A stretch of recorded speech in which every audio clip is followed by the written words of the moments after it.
अस्सलामुअलैकुम to all of you and welcome in my YouTube channel. सबसे पहले थोड़ा सा मुस्कुरा लीजिए, क्योंकि आपके मुस्कुराने से आपकी ज़िंदगी में गम कम हो जाएंगे और खुशियाँ ज़्यादा आ जाएंगी। तो थोड़ा सा मुस्कुरा कर इस वीडियो के नीचे कमेंट्स कर दीजिए।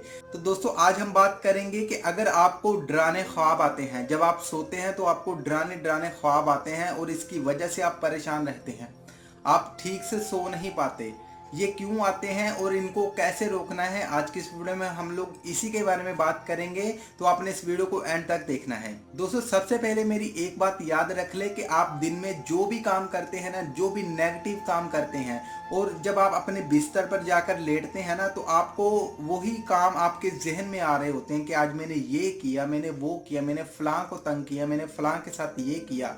तो जब आप सो जाते हैं ना, तो आपके जहन में वही बातें चल रही होती हैं, फिर वो डराने ख्वाब में बनकर आपके सामने आती हैं। ठीक है, अब आपको आ रहे हैं डराने ख्वाब। ठीक है, इसको आपने ख़त्म करना है।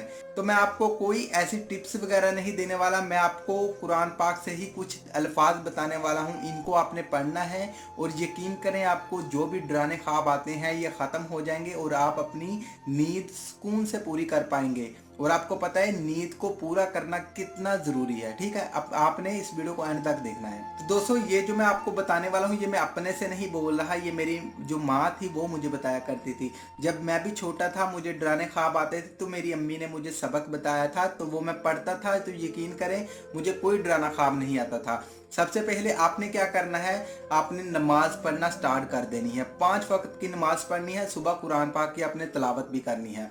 उसके बाद जब आप अपने बिस्तर पर आ जाते हैं ना, आपने मोबाइल यूज़ नहीं करना। सोने से पहले 1 घंटा पहले आपने अपना मोबाइल साइड पर रख देना है। ठीक है, आपने कोई मूवी वगैरह नहीं देखनी, आपने कोई ऐसा जो मोबाइल यूज़ नहीं करना, इंटरनेट यूज़ नहीं करना। 1 घंटा पहले आपने अपने मोबाइल को साइड पर रख देना है। उसके बाद आपने 21 मरतबा आउज़ बिल्लाहि मिनश शैतानिर रजीम बिस्मिल्लाहिर्रहमानिर रहीम इसको 21 बार पढ़ना है।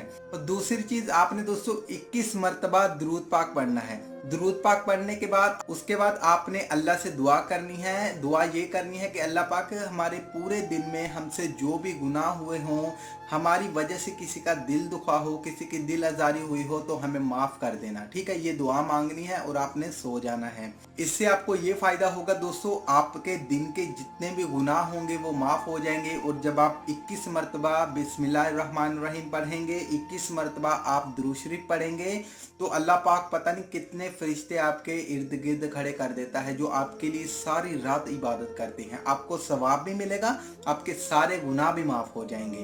तो ये थी कुछ बातें जो मेरी माँ ने मुझे सिखाई थी, वही चीज़ मैं आप लोगों के साथ शेयर कर रहा हूँ। उम्मीद करता हूँ कि आपको पसंद आई होगी। इस चीज़ को आपने ट्राई करना है और आपको क्या रिस्पॉन्स मिलता है आपने मुझे कमेंट सेक्शन में ज़रूर बताना है। इस वीडियो को लेकर आपकी क्या राय है, आपने मुझे कमेंट सेक्शन में ज़रूर बताना है। अगर वीडियो पसंद आए तो इस वीडियो को लाइक कर देना, अपने दोस्तों के साथ शेयर कर देना। और अगर आप लोग चैनल पर नए आए हैं तो चैनल को सब्सक्राइब करने के बाद नोटिफिकेशन बेल को ऑल कर ऑन कर देना। और इस वीडियो की आखिर में मेरी आप सब लोगों के लिए दिल से दुआ है कि अल्लाह आपको खुश रखे और आपके सारे गम धो दे। आमीन समामीन।